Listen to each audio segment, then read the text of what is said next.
All right, so let me start with a disclaimer. One is that, there's all kinds of families and shapes and sizes, right?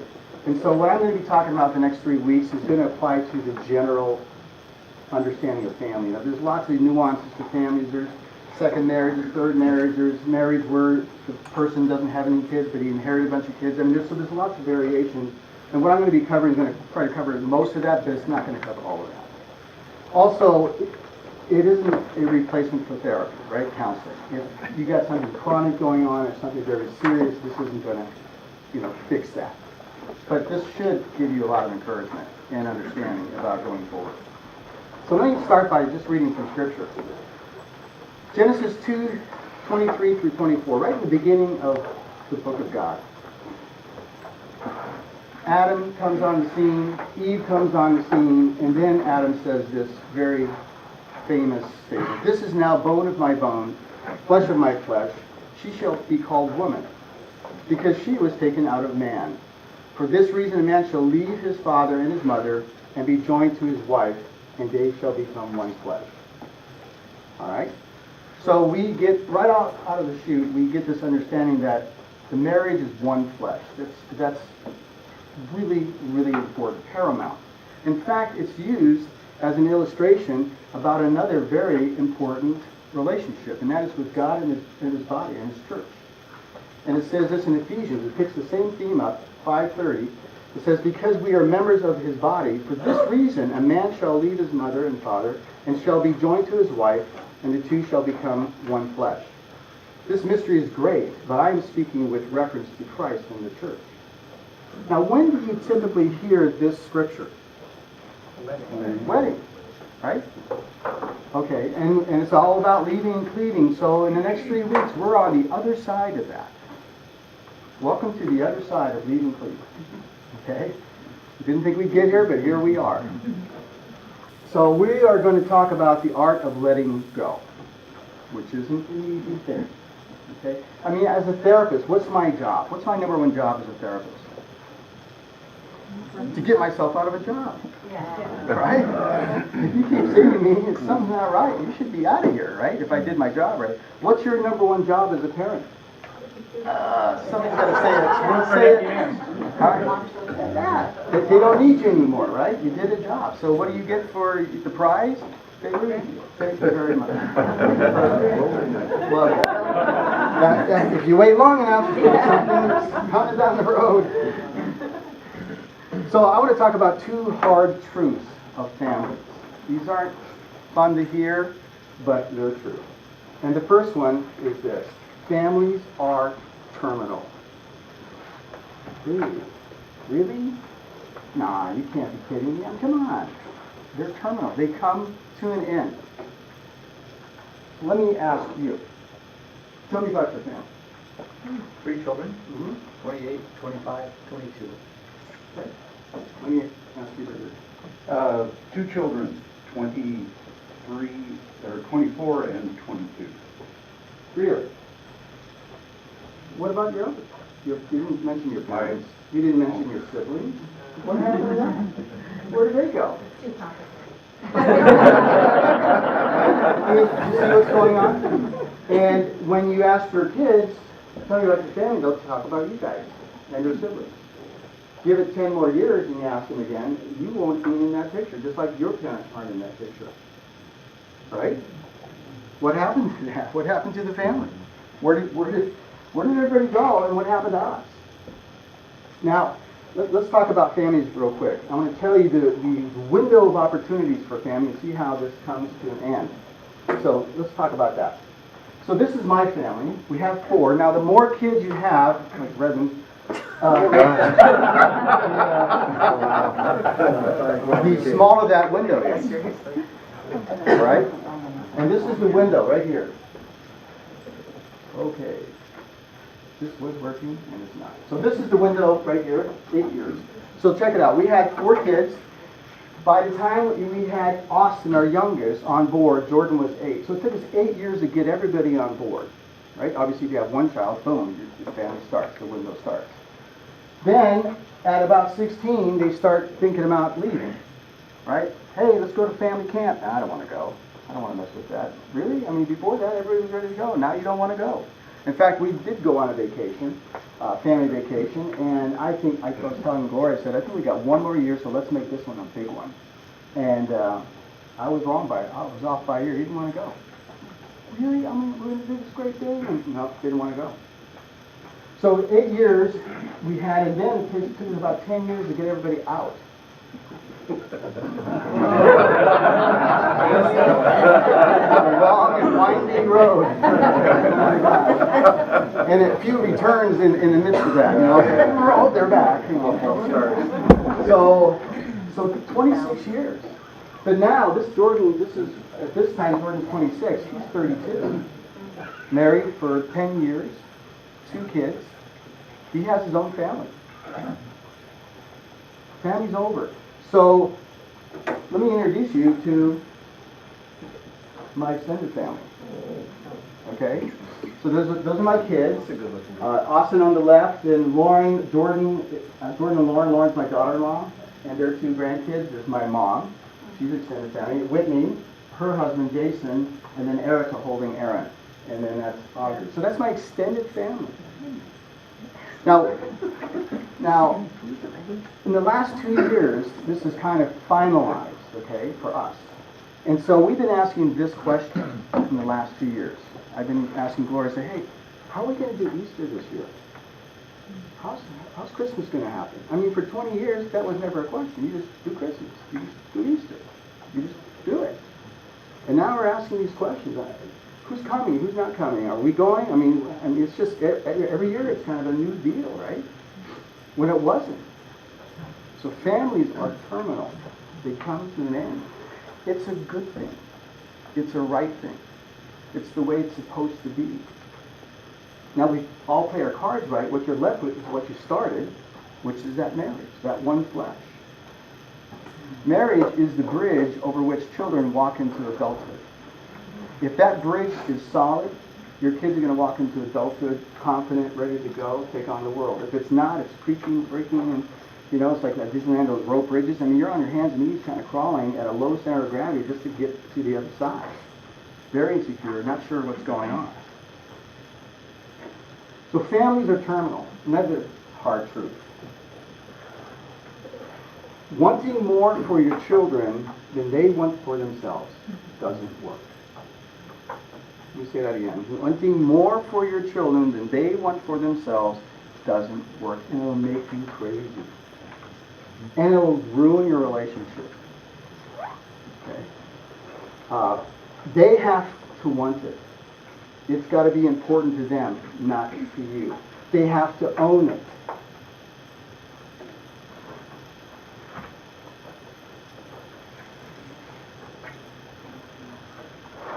If you try to push things onto them, they're going to naturally resist, even if it's a good idea. They're going to just knee-jerk.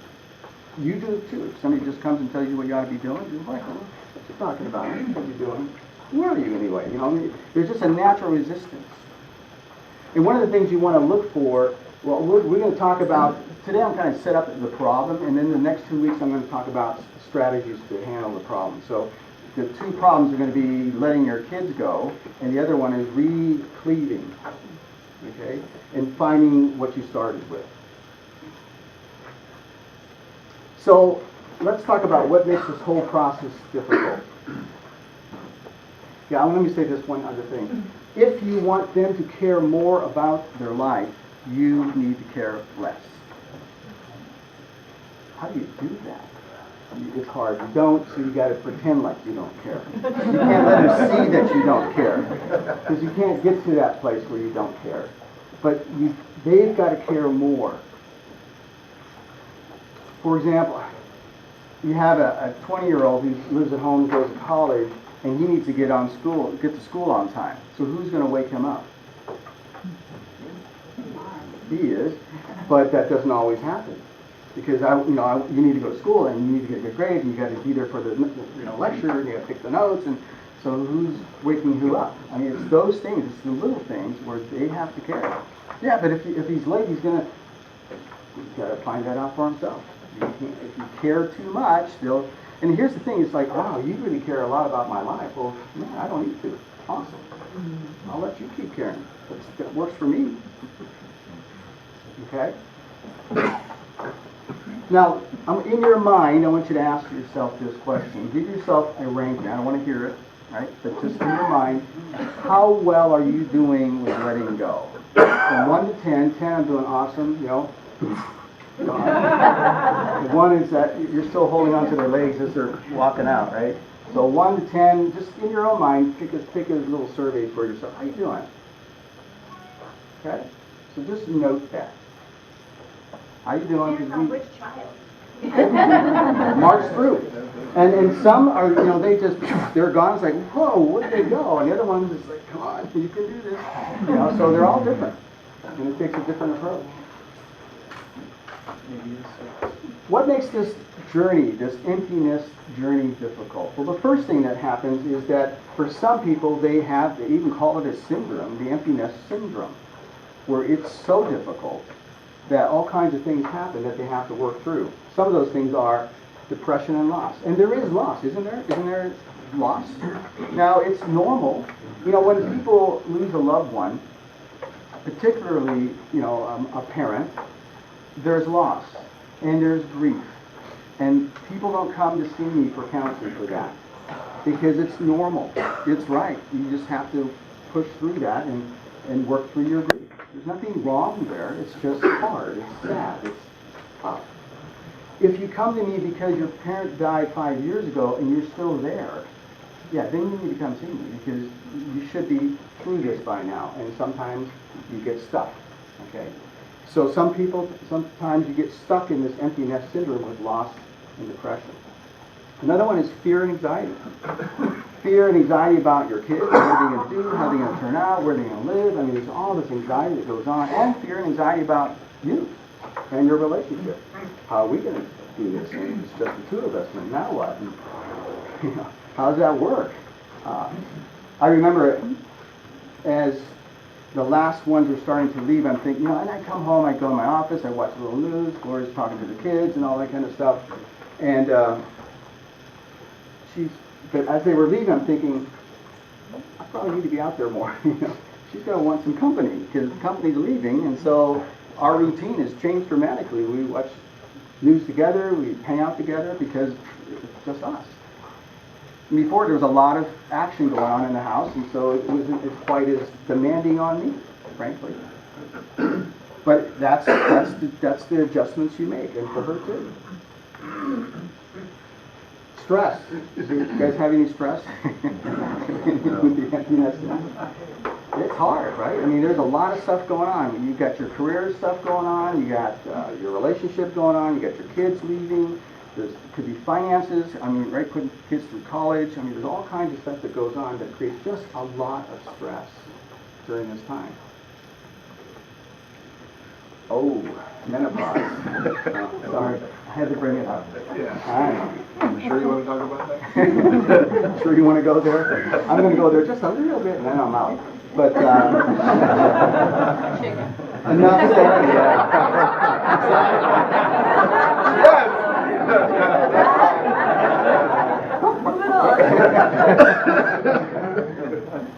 Enough said, right? Yeah. I think we just clarified that. Yep. All right, moving on.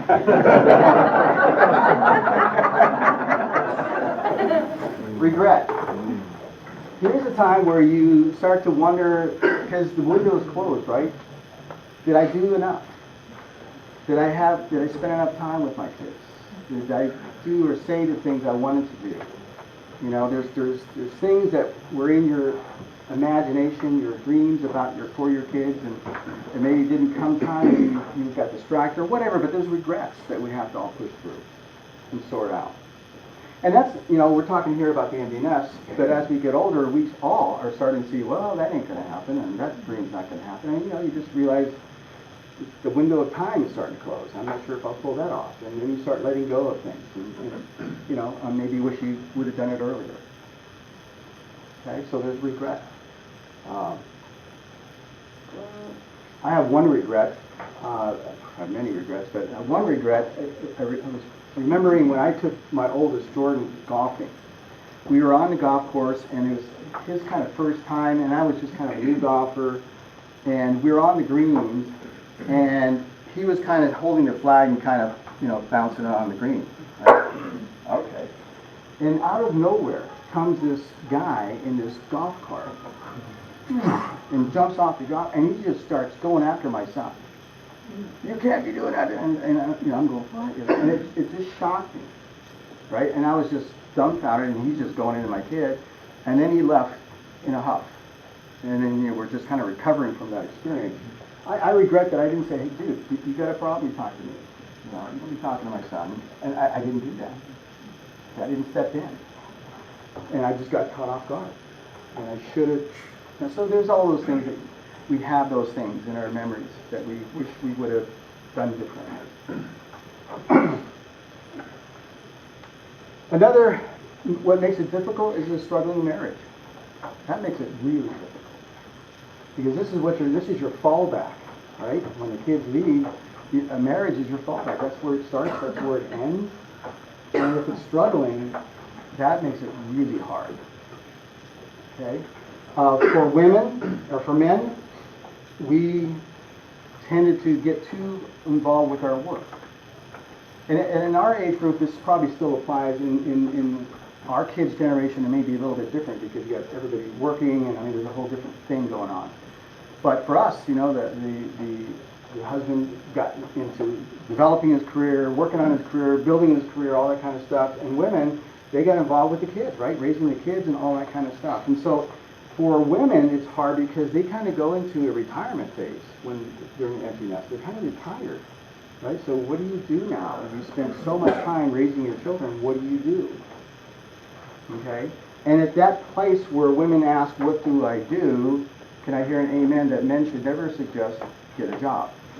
Can I hear an amen on that? Don't go there. Don't say that. It's not a good thing to do. You have to work that out. Okay? Right? Yes. I never said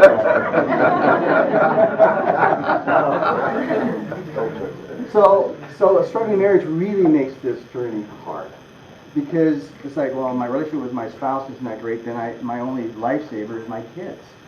So you want to maintain that relationship. You don't want to lose that relationship, so you probably hold on longer and more than you need to and should.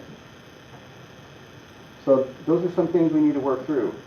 Matthew 19 talks about this. When Jesus had finished saying these things, he left Galilee, went into the region of Judea, to the other side of Jordan. Large crowds followed him, and he healed them there. Some Pharisees came to him to test him, and they asked, is it lawful for a man to divorce his wife for any and every reason? Haven't you read, he replied, that at the beginning,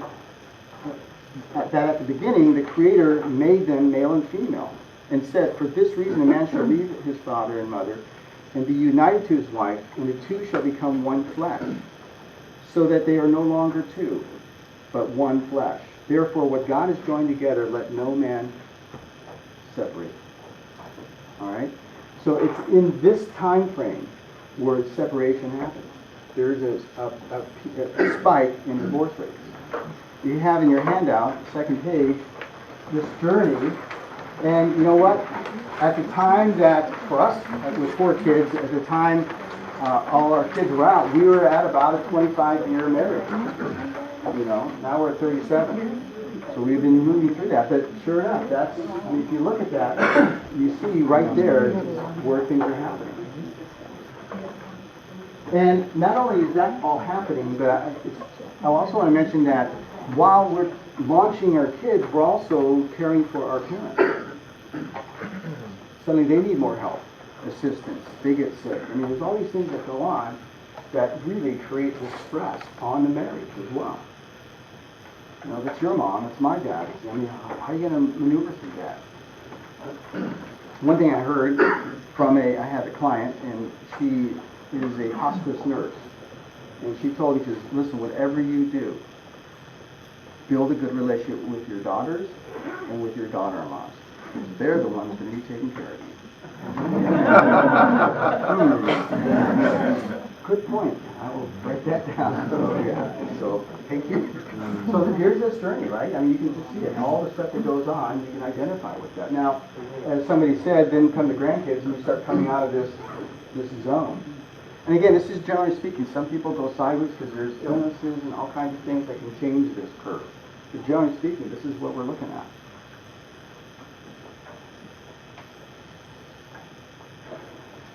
So we got struggling parents, and then we have struggling children. We got our kids. Now, all of our kids, as they get into the late adolescence, early adulthood, have to face the big three questions. This is their journey. This is where we were a long time ago. Now they're here. And the big three questions is, first of all, who or what am I going to worship? Right? Their faith. Making peace with that. Making their own decision. If some of you remember in my Who's in the Driver's Seat, we write stuff on their heart and then they erase it. And then they put their own words up there. It's got to become theirs. And this is where they make that decision. That's a big decision. And now in our culture, there's a lot of options for that. A lot of options. Christianity is just one of the options and not even the preferred option as far as our culture is concerned. So tough stuff, right? The second question they have to answer is their calling. What am I going to do with my life? Where are my skills, my talents, my interests? And they don't know. I struggled with this when I was young because, my talent was talking to people. Well, I didn't know that was a talent. I thought I had no talent. I did a lot of things good, but nothing great. So man, it took me about 23 to start to go, just talking to people thing. And it was kind of by happenstance in terms of how that all came about. So it's a struggle to figure that out, find out what you're good at. And that's why they create college in such a way the first 2 years you got to try a lot of stuff out, right? It's called general ed. Why? They force you to take all these crazy classes to find out if something tastes good and go, whoa, I like that. And for me, it was psychology. I went, oh my gosh, this is a great class. I love this. And I didn't know it until I tried it. So they got to answer that question, their calling. And then also, who will they marry? Who will be their life partner? Their one flesh. Those are big decisions, huge for them. And they're in that. Now, they're not deciding who's their partner going to be, but they are dating, and that process is beginning. Has begun from age 16 for many of them. So those are big questions that they have to figure out. They also have challenges. They have educational challenges. Now, in high school, all through high school, in grammar school, you kind of just go through this maze, okay, of you take this class, you show up here, you do this, you do that, and then you pop out of high school, and it's like, this is void, and you have to make your own trail. And a lot of kids struggle with that, because well, just tell me what to do, where to go, and what class to take. And no, it's your decision. No, what do you mean? Tell me what to do, and then, no, it's your decision. And some kids love that. They take off and run with that. Other kids just go, oh my gosh, they get paralyzed. It's like deer in the headlights. Whoa, what am I doing? And they have to maneuver all this, and you don't have to go to class. You don't have to do anything. And so sorting all that out. They also have to go through financial challenges, paying their own way. Can I hear an amen on that? Amen. All right. Paying their own way, starting to pay for their own stuff, and you want to wean them as opposed to shock them. So you start to say, okay, it's time for you to start paying your cell phone bill and your gas and then your car insurance, and you do little by little so they gain financial confidence. And then it's just finding work. Okay, good luck with that. And then the work you get, it's not that great paying. I mean, there's all these challenges that they're facing, that they're going through.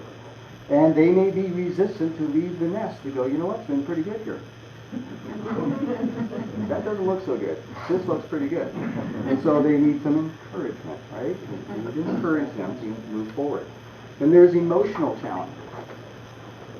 With all these challenges that come along, you have a emotional reaction to that. Some kids hit some pretty high anxiety stuff.